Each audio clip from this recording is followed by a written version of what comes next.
नमस्कार, मैं हूं विनीता और आपने ट्यून किया है आकाशवाणी का एफएम गोल्ड चैनल 100.1 मेगाहर्ट्ज। और हर शनिवार रात 9:30 बजे हम आपसे मुखातिब होते हैं आपके इस फेवरेट प्रोग्राम अभ्यास के साथ। और इस कार्यक्रम की विशेषता आपकी सहभागिता। जी बिल्कुल, आपका पार्टिसिपेशन व्हाट्सएप नंबर 9289094044 पर आपके भेजे हुए सवाल और फिर ईमेल किए गए आपके सवाल ही इस प्रोग्राम को कंप्लीट करते हैं। परीक्षार्थियों को हर एपिसोड में दिशा और जानकारी देने के लिए हमारे स्टूडियो में आते हैं एक्सपर्ट्स। और चूंकि आज का विषय है भूगोल यानी ज्योग्राफी, तो हमारे स्टूडियो में शहीद भगत सिंह कॉलेज दिल्ली यूनिवर्सिटी की associate professor doctor Amrita Bajaj present है। आपका बहुत बहुत स्वागत करना चाहेंगे। धन्यवाद विनीता। एक लंबी सी लिस्ट है हमारे पास क्वेश्चंस की, लेकिन हम उसको सुनेंगे और आप तक पहुंचाएंगे जरूर। लेकिन उसके पहले हम सुनते हैं एक्सप्लेनर सेगमेंट और इसे प्रस्तुत करेंगे राकेश भसीन।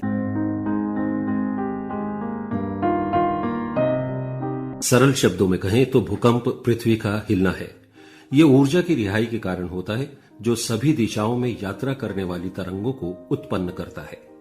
पृथ्वी की सतह के नीचे का स्थान जहां से भूकंप उत्पन्न होता है, भूकंप का हाइपर सेंटर या फोकस कहलाता है और सतह पर उसके ठीक ऊपर के स्थान को ऊपरी केंद्र कहा जाता है।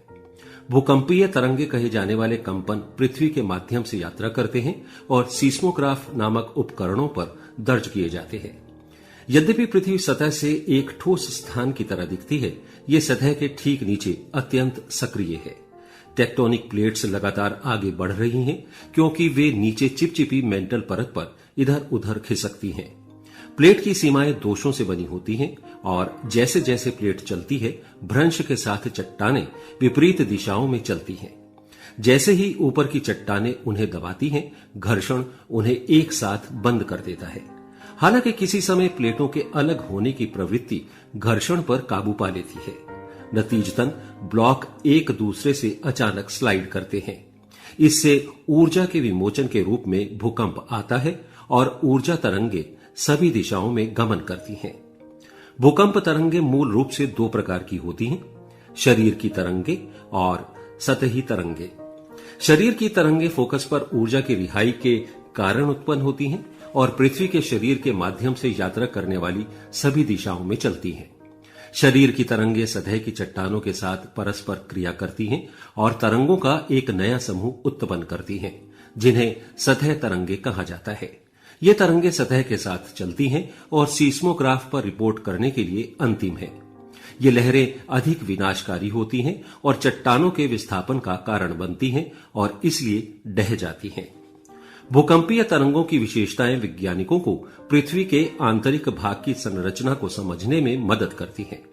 दुनिया का सबसे बड़ा भूकंप बेल्ट परिधि प्रशांत भूकंपीय बेल्ट प्रशांत महासागर के किनारे पर पाया जाता है, जहां हमारे ग्रह के लगभग 81% सबसे बड़े भूकंप आते हैं।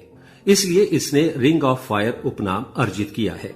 भारत तकनीकी रूप से सक्रिय युवा तह पहाड़ों हिमालय की उपस्थिति के कारण भूकंप से अत्यधिक प्रभावित देशों में से एक है। Welcome back friends, doctor Amrita Bajaj के साथ हम स्टूडियो में हाजिर हैं और साथ ही आपके ढेर सारे सवाल। लेकिन पहले थोड़ी सी मेरी क्यूरियोसिटी हो रही है एक्सप्लेनर सेगमेंट सुनने के बाद कि ये अर्थक्वेक की जो मैग्नीट्यूड और इंटेंसिटी है, उसमें बेसिक डिफरेंस क्या होता है? मैग्नीट्यूड में विनीता हम देखते हैं कि आखिर अर्थक्वेक का साइज कितना है जी। और इसीलिए इसका एपिसेंटर से कोई रिलेशनशिप नहीं है।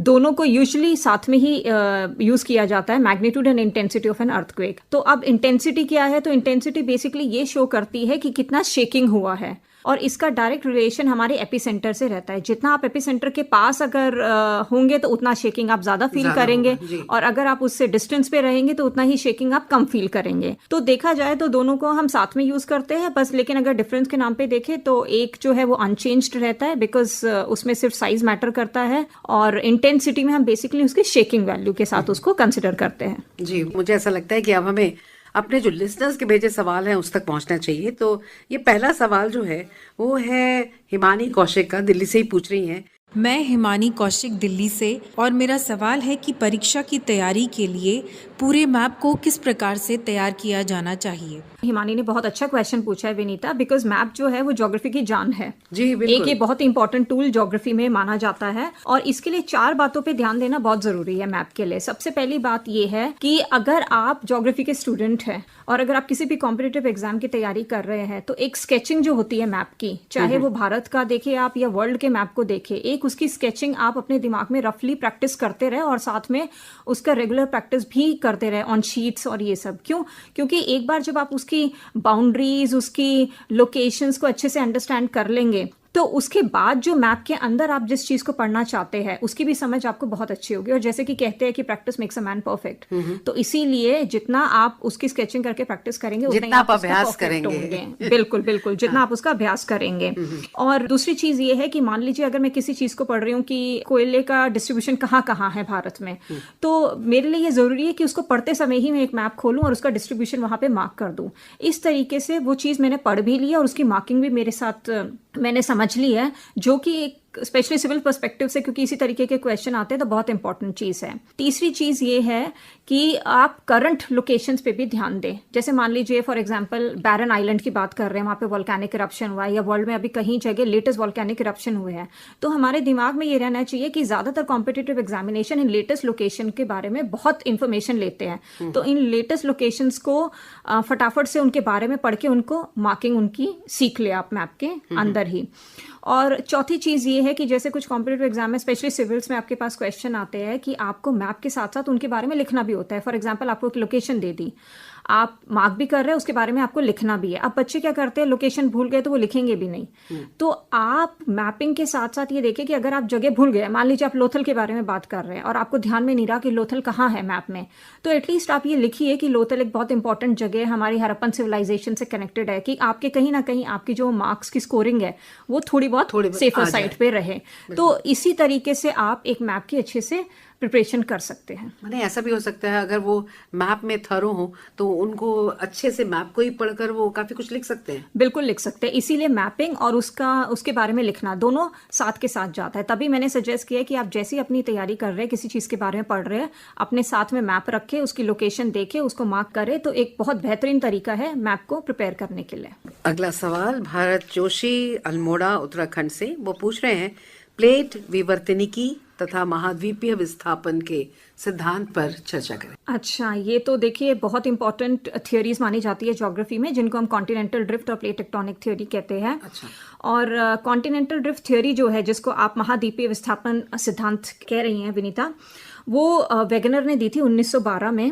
और वेगनर का ये कहना है कि जो पहले हमारे कार्बोनिफरस पीरियड की अगर हम बात करें, तो उस समय जितने हमारे ये महाद्वीप थे, कॉन्टिनेंट्स थे, सब आपस में जुड़े हुए थे एक बड़े लार्ज कॉन्टिनेंट के रूप में, जिसको हम पैंजिया बोलते थे। और ये सब एक समुद्र से सराउंडेड थे, जिसको हम पैंथलासा बोलते हैं। ठीक है। अब उनका कहना ये है कि अगर हम जियोलॉजिकल टाइम स्केल में देखें, तो जो पोलर फ्लाइंग फोर्स है और जो चंद्रमा के आकर्षण की शक्ति है, इन दोनों की वजह से ही जो महाद्वीपीय विस्थापन हुआ है। और इसको प्रूफ करने के लिए वेगनर ने काफी सारे अपने पॉइंट्स भी दिए हैं, जिसमें से उन्होंने रॉक डिपॉजिट्स जो मिले हैं या प्लेसर डिपॉजिट्स जो मिले हैं, उनके थ्रू इसको एक्सप्लेन करने की कोशिश करी है कि ऐसा था, एक लार्ज कॉन्टिनेंट था।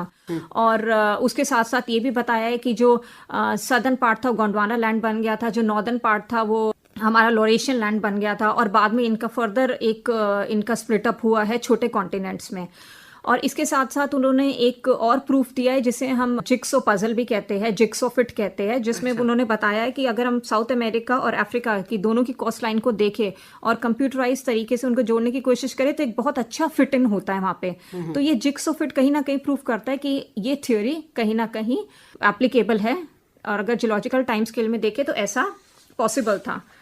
उसके साथ साथ इन्होंने जो प्लेट टेक्टोनिक्स थ्योरी के बारे में पूछा है, प्लेट टेक्टोनिक्स थ्योरी जो है वो आर्थर होम्स ने जो कन्वेक्शन थ्योरी दी है, या प्रोफेसर हैरी हेस की जो सी फ्लोर स्प्रेडिंग है, और ये जो वेगनर की कॉन्टिनेंटल ड्रिफ्ट थ्योरी है, ये थ्योरी इन सब का ही एक तरीके से डेवलपमेंट है प्लेट टेक्टोनिक्स। अगर आप इसकी बात करें, जैसे कि पर्वत निर्माण की बात करें, ज्वालामुखियों की बात करें, और भूकंप की बात करें, प्लेट मूवमेंट्स, तो इन सब का समाधान जो हमें प्राप्त हुआ है वो इसी थ्योरी के द्वारा हुआ है। तो देखा जाए तो ये बहुत ही साइंटिफिक थ्योरी है जो हम ज्योग्राफी में पढ़ते हैं।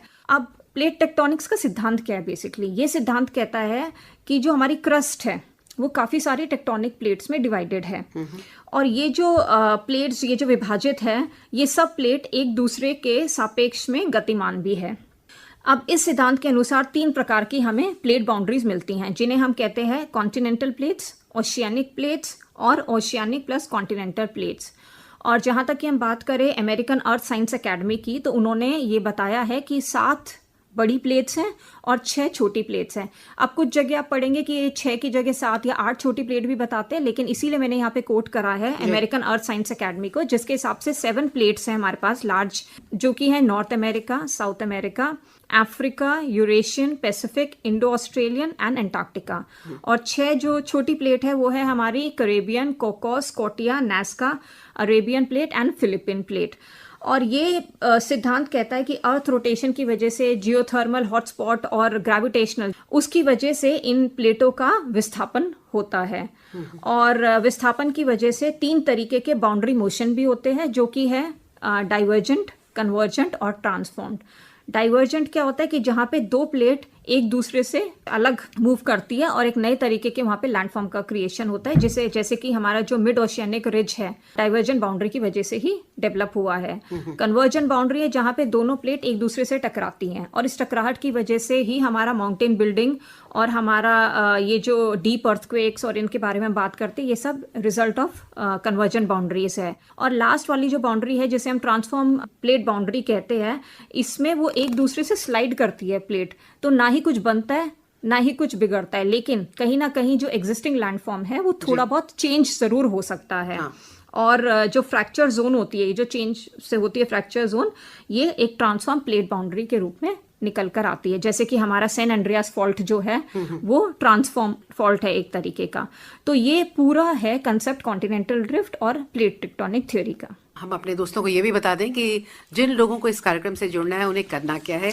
बस आप व्हाट्सएप 9289094044 पर आप हमें भेजें अपने सवाल, जो भी सब्जेक्ट हम आपको बताते हैं थ्रू आउट द वीक, या तो हमें ईमेल भी कर सकते हैं abhyas.airnews@gmail.com पर, और उनके सवालों के जवाब मिल जाएंगे आपको हमारे एक्सपर्ट से, जो हर शनिवार रात 9:30 बजे हम आपसे जब मुखातिब होंगे। अगला सवाल, जैसा कि हमने कहा है कि हमें लेना है, वो सवाल है बिहार से है, फतेहपुर जगत से विवेक राज का। वो पूछते हैं, मेरा नाम विवेक राज है, मैं फतेहपुर का रहने वाला हूँ। मेरा सवाल है, क्या कारण है कि पश्चिमी घाट की तुलना में हिमालय में भूस्खलन की घटनाओं की बारंबारता अधिक देखी गई है? धन्यवाद। बिल्कुल, ये भी एक देखिए बहुत इंपॉर्टेंट क्वेश्चन है, और आजकल हम इंडिया लेवल पे देखें तो बहुत सारे जो है भूस्खलन के हमें बहुत ज़्यादा इसके बारे में हमें पता चल रहा है। और भूस्खलन जो है बेसिकली वो है क्या, जब हमारा सॉइल है, रॉक डेब्रिस है, वो सारा जो हमारे स्टीप स्लोप्स हैं उनसे नीचे आता है because of the gravitational force. तो इस कारण से बहुत सारी चीज़ें देखी गई है, कहीं पे रोड ब्लॉकेज हो रहा है, कहीं पे गांव के गांव कई बार इससे नष्ट हो जाते हैं। तो ये बहुत ही इंपॉर्टेंट टॉपिक है, और हिमालयन और वेस्टर्न जो वो बोल रहे हैं कि वेस्टर्न घाट्स में दोनों ही जगह ये प्रोमिनेंट है। लेकिन यहाँ पे एक बात देखने की ज़रूरी है, जैसे कि उन्होंने पूछा है कि हिमालयाज़ में ही ये क्यों ज़्यादा है और वेस्टर्न घाट्स में ये जो लैंडस्लाइड वाले हमारे जो एक्टिविटी है ये क्यों कम है। तो देखिए, सबसे पहले ये समझना है कि आखिर भूस्खलन हो क्यों रहा है। भूस्खलन हो रहा है हमारा, या तो कहीं कोई भूकंप आया है, या कहीं पे टेक्टोनिक एक्टिविटी हो रही है, या कहीं पे आप देखेंगे भूगर्भीय संरचना हो रही है, हैवी रेनफॉल है। ये जो हमारे थोड़े फिजिकल कारण है। इसके अलावा मैनमेड कारण भी है, जिन्हें हम एंथ्रोपोजेनिक फैक्टर्स के रूप में लेते हैं। वो कारण है कि जैसे बहुत ज्यादा डैम कंस्ट्रक्शंस चल रहे हैं, जगह जगह डिफॉरेस्टेशन हो रही है, रोड कंस्ट्रक्शन हो रही है, ठीक है। और इसके अलावा भी बहुत सारी डेवलपमेंटल एक्टिविटीज है जो कि भूस्खलन को प्रोवोक करती है, इन सब चीजों को।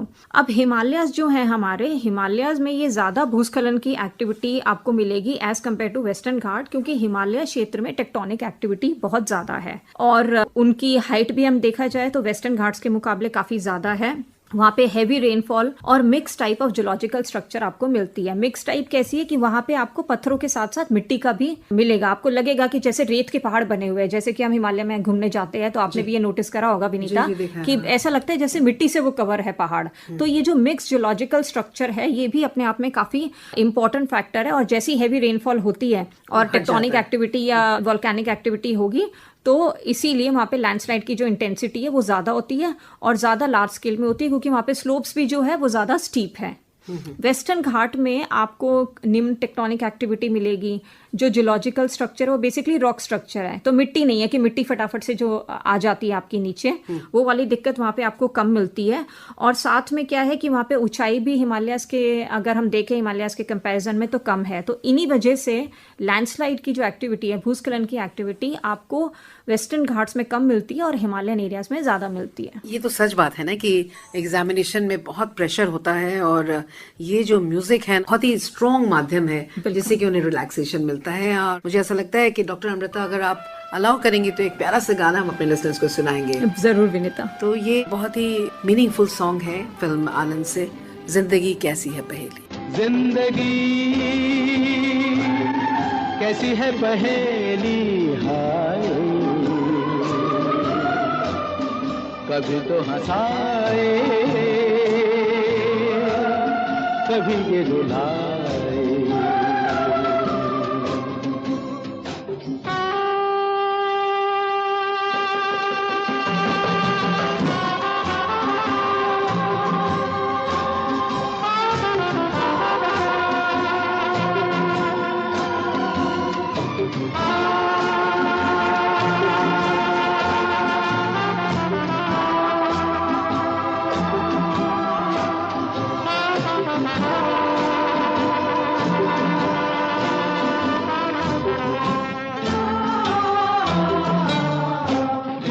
कभी देखो मन नहीं जागे,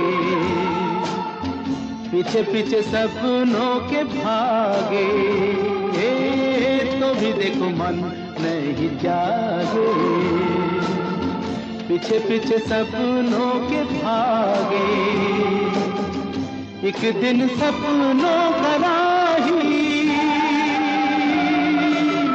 चला जाए सपनों से आगे कहाँ।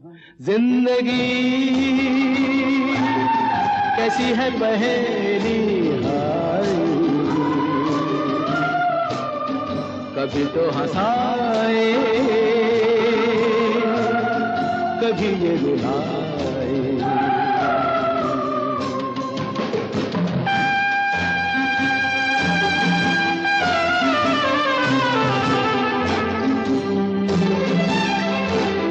कार्यक्रम अभ्यास में हम आपका पुनः स्वागत करते हैं। हमारे साथ हैं डॉक्टर अमृता, जो कि शहीद भगत सिंह की ज्योग्राफी डिपार्टमेंट की एसोसिएट प्रोफेसर हैं, और इस वक्त हमारे साथ हैं आपके सवालों के साथ। और जो अगला सवाल पूछेंगे वो है हिमांशु का, अल्मोड़ा उत्तराखंड से, और ये पूछते हैं। नमस्कार, मेरा नाम हिमांशु जोशी है। मैं दूनागिरी जिला अल्मोड़ा उत्तराखंड से बोल रहा हूँ। मेरा प्रश्न यह है कि मरुस्थलीकरण क्या है और विश्व के विशालतम गर्म मरुस्थल सहारा के किसी समय हरा भरा व उपजाऊ होने की बात कितनी सत्य है। मरुस्थलीकरण, जिसे हम बेसिकली डेजर्टिफिकेशन भी कहते हैं, इसमें क्या होता है, लैंड का डिग्रेडेशन होता है।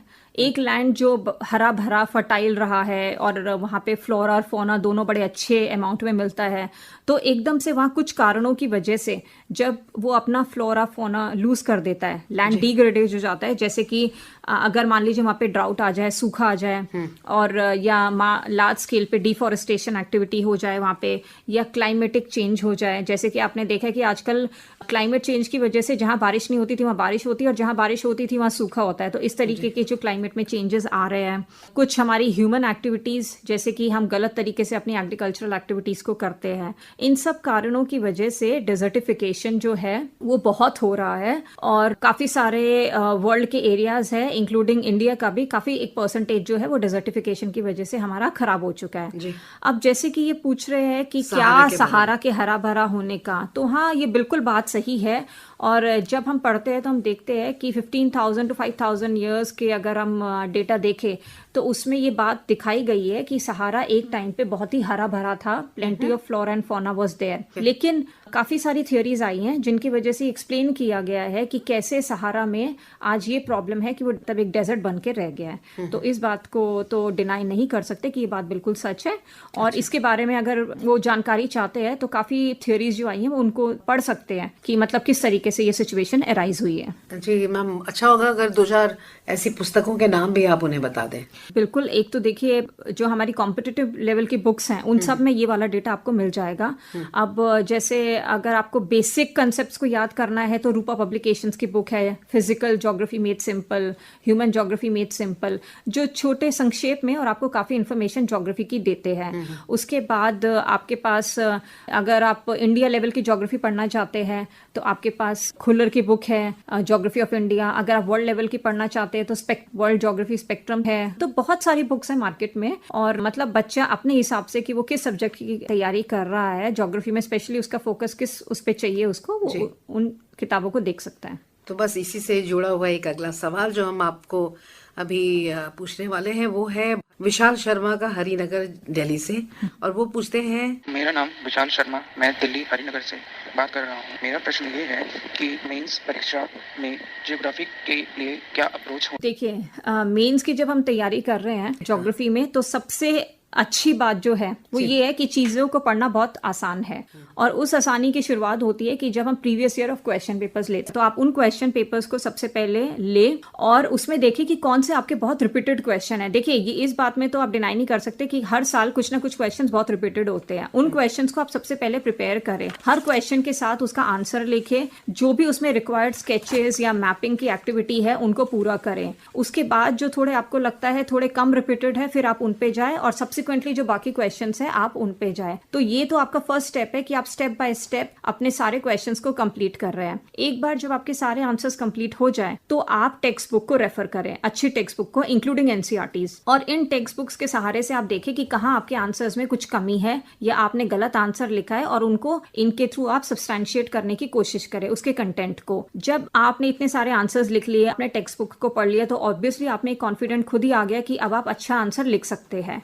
लेकिन हर इंसान को एक टाइमिंग की जरूरत होती है, और कई बार वो ये चाहते हैं कि कोई उन्हें जज करे कि क्या वो सही है इस मामले में। तो ऐसी एक्टिविटी के लिए आप काफी जो ये इंस्टीट्यूट है, जो टेस्ट सीरीज वगैरह आप उनके साथ ज्वाइन कर सकते हैं। एटलीस्ट उससे आपको पता चल जाएगा कि आपका टाइमिंग्स क्या है और आप अपनी आंसर राइटिंग में कितने स्किल्ड है या कितने सही है, जिससे कि आप अपने आप को इम्प्रूव कर सकते हैं। एक बात विनीता यहाँ पे और ध्यान देने की जरूरत है कि आजकल करंट इन्फॉर्मेशन बहुत पूछी जाती है, और जैसे कि हमारा ज्योग्राफी जो डिसिप्लिन है वो काफी डायनेमिक है। इसमें नए तरीके की थ्योरी, नए तरीके के कंसेप्ट, डिस्कशंस आते हैं। तो इनको तैयार करने के लिए बच्चे को जरूरत है कि जैसे कुछ अच्छी मैगजीन्स हैं, ज्योग्राफी एंड यू है, डाउन टू अर्थ है, जिनको बच्चा रेफर कर सकता है नए नए डिस्कशंस के लिए, और इन्हीं डिस्कशन से वो अपने एग्जिस्टिंग आंसर्स को भी इंप्रूव कर सकता है और नया आंसर लिखने के लिए भी सक्षम है। और जैसे कि मैंने बताया कि ये जो रूपा की किताबें हैं जो शॉर्ट में और काफी अच्छा कंसेप्ट को समझाती हैं, टेक्स्ट बुक के रूप में आप इनको जरूर फॉलो करें, तो आप इन सब के साथ अपने आंसर का प्रिपरेशन कर सकते हैं। और I think this is the best step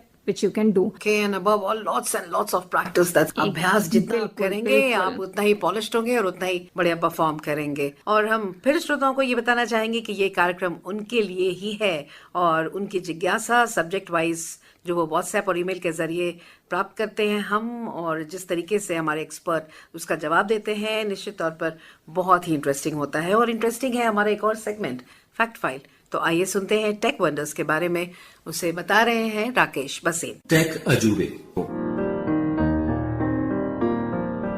वैज्ञानिकों ने टेट्रा न्यूट्रॉन की प्रायोगिक खोज की घोषणा की है, जो पदार्थ की एक नई और विदेशी अवस्था है जिसमें ऐसे गुण भी हो सकते हैं जो मौजूदा या उभरती प्रौद्योगिकियों में उपयोगी हों। इंजीनियरों ने एक ही चरण में रोबोट बनाने के लिए एक नई डिजाइन रणनीति और 3D प्रिंटिंग तकनीक विकसित की है। रोबोट प्रणोदन, गति, संवेदन और निर्णय लेने में सक्षम होगा। MIT इंजीनियरों ने एक कागज पतला लाउडस्पीकर विकसित किया है जो किसी भी सतह को एक सक्रिय ऑडियो स्रोत में बदल सकता है। ये पारंपरिक लाउडस्पीकर द्वारा आवश्यक ऊर्जा के एक अंश का उपयोग करते हुए न्यूनतम विरूपण के साथ ध्वनि उत्पन्न करता है। जैव ईंधन वैज्ञानिकों ने टिकाऊ जैव ईंधन के एक नए वर्ग को विकसित करने के लिए बैक्टीरिया से उत्पन्न अणु का उपयोग किया है, जो रॉकेट लॉन्च करने के लिए पर्याप्त शक्तिशाली है। भौतिकविदों ने छोटी पारभासी स्लाइड विकसित की है जो 2 अलग अलग छवियों को बनाने में सक्षम है, जिस दिशा में प्रकाश उनके माध्यम से यात्रा करता है। शोधकर्ताओं ने एक बहुमुखी थर्मल कंडक्टर बनाने का एक तरीका खोजा है। यह इंजीनियरों को तापीय चालकता को मांग पर बढ़ाने या घटाने की क्षमता देता है। एक थर्मल इंसुलेटर को एक कंडक्टर में बदल देता है और इसके विपरीत नई सिंथेटिक डीएनए तकनीक का इस्तेमाल करते हुए शोधकर्ताओं ने कृत्रिम हॉक्स जीन बनाए हैं। ये जीन योजना बनाते हैं और कोशिकाओं को ऊतकों या अंगों को विकसित करने के लिए विशेष स्थानों पर जाने के लिए निर्देशित करते हैं। शोधकर्ताओं ने बैक्टीरिया का एक स्ट्रेन तैयार किया है जो मानव पाचन तंत्र के प्राकृतिक वनस्पतियों को एंटीबायोटिक दवाओं से बचाने में मदद कर सकता है और रोगाणुरोधी प्रतिरोध के उद्भव को रोक सकता है। वैज्ञानिकों ने एक ब्रेन सर्किट की खोज की है जो भोजन के सेवन को नियंत्रित करता है। इस मार्ग को अवरुद्ध करके उपवास के बाद अत्यधिक भोजन का सेवन और मोटापे को काफी कम किया जा सकता है। शोधकर्ताओं ने एक इलेक्ट्रॉनिक टैटू विकसित किया है जिसे कलाई पर आराम से घंटों तक पहना जा सकता है और उच्च सटीकता स्तर पर निरंतर रक्तचाप माप प्रदान करता है। धन्यवाद राकेश। और अब हम कार्यक्रम के अंतिम पड़ाव पर आ गए हैं, लेकिन हमें ऐसा लगता है एक छोटा सा सवाल हम आपसे मैम और जानना चाहेंगे, और वो है, ये सवाल पूछा है रविंदर सिंह ने पठानकोट से। मैं रविंदर सिंह पठानकोट से बोल रहा हूँ। मेरा सवाल है, लंबी उम्र बढ़ने के सामाजिक और स्थानिक प्रभावों पर चर्चा करें। धन्यवाद। देखिए, लंबी उम्र का अगर हम बढ़ने के हिसाब से करें तो डेफिनेटली वो सामाजिक हिसाब से तो बहुत अच्छा माना जाएगा, क्योंकि हमेशा एक कंट्री किसके लिए स्ट्रगल करती है कि उसके जो लोग हो वो हेल्दी हो, एक अच्छी उनकी लाइफ एक्सपेक्टेंसी हो। और आप देखते हैं कि जब हम डेवलपमेंट की तरफ मूव करते हैं तो हर इंसान ये देखता है कि अच्छा, ये जापान जो है ये बहुत डेवलप नेशन है, इसकी लाइफ एक्सपेक्टेंसी इतनी हाई है, तो सामाजिक रूप से देखा जाए तो बहुत अच्छा है। लेकिन ये भी ज़रूरी है कि लोगों की लंबी उम्र होने के साथ साथ क्या हम उन्हें एक हेल्दी एटमॉस्फेयर दे रहे हैं। लंबी उम्र है लेकिन लोग बीमारियों से ग्रस्त हैं, मतलब उन्हें अच्छा पोषण नहीं मिल पा रहा है, गरीबी से ग्रस्त हैं, और एस्पेक्ट है कि जिन पे हमें फोकस करने की जरूरत है। तो लंबी उम्र जो है वो सामाजिक रूप से अच्छी भी है, लेकिन मुझे ये लगता है कि उसके साथ साथ स्वस्थ रहना और जो उनके स्टैंडर्ड को इम्प्रूव करना, एक क्वालिटी लाइफ देना, एक सस्टेनेबल लाइफ देने का, लिवेबल सिटीज बनाने का और उनको स्मार्ट बनाने का, तो लोगों को पीपल बनाना भी इतना ही इम्पोर्टेंट है। तो खाली लेंदी लाइफ से काम नहीं चलेगा, ओवरऑल स्मार्टनेस भी जरूरी है जी। और हम ये बता दें कि हमारे लिसनर्स में से जिन्होंने सही जवाब दिया पिछले बार के सवाल का, उनका नाम है सत्यानंद शुक्ला, गोंडा, यूपी से।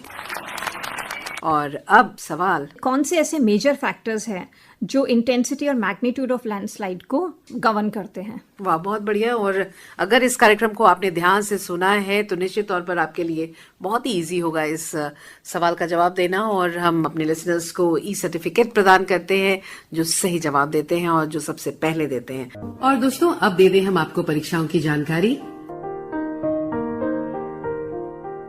नेशनल टेस्टिंग एजेंसी 15 से 20 जुलाई और 4 से 10 अगस्त के बीच common university entrance test under graduate को आयोजित करेगी। यूपीएससी संयुक्त चिकित्सा सेवा लिखित परीक्षा 17 जुलाई को आयोजित की जाएगी। शिक्षक भर्ती बोर्ड त्रिपुरा 17 जुलाई को विशेष शिक्षक 2022 के लिए चयन परीक्षा आयोजित करेंगे। तो ये थी हमारी आज की कड़ी, जिसमें कि आपने ज्योग्राफी विषय पर बहुत सारी जानकारियां प्राप्त की। हमारे साथ रही डॉक्टर अमृता बजाज। अगले सप्ताह विषय होगा सोशियोलॉजी और आपके सवाल भेजने की अंतिम तारीख होगी 13 जुलाई। आज की गेस्ट का बहुत बहुत धन्यवाद करना चाहेंगे। धन्यवाद विनीता।